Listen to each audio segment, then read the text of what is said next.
Hello everyone, welcome to English Shorthand classes. Exercise 2. Get ready for the dictation. Start. Madam Speaker, I must confess to you that it is with the tinge of sadness that I am addressing this august House. Stop. Our country is faced with enormous challenges. Stop. The Middle East, West Asia, and North Africa are in flares. Stop. We have 6 million citizens of our country based in these countries. Stop. We should be worrying about the future of those citizens of ours. Stop. 70% of our oil supplies come from the Middle East. Stop. If the conflict in the area gathers momentum, there will be a serious question mark about our quest for energy security. Stop. I thought that this august House would use this opportunity to reflect not in a spirit of partisan upmanship but as one as people charged with the responsibility of governing this country to work out a viable strategy as to how we should and we can deal with these emerging events. Stop. Instead, we have chosen to be exercised by what some embassy official writes about us. Stop. I must warn the House that is a dangerous path. Stop.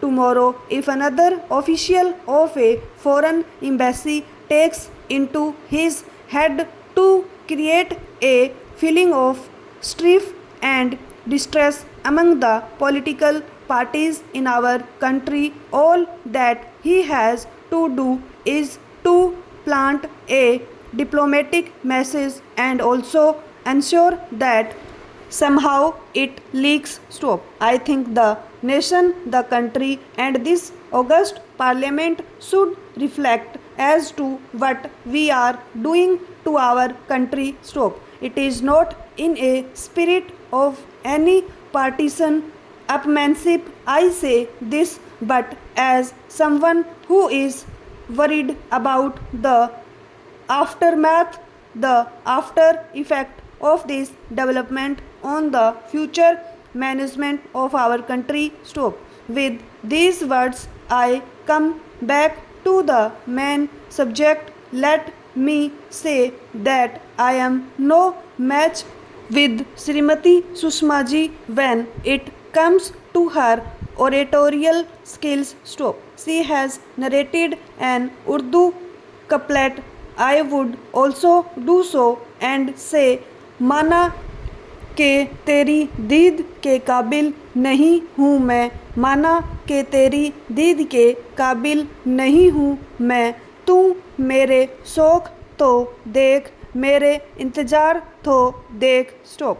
Madam Speaker, this is not the first time that I have been faced in my parliamentary career with an opposition onslaught of the type that you have been witnessing of late. Stop. I had to go through that fate as the finance minister and as the prime minister. Stop.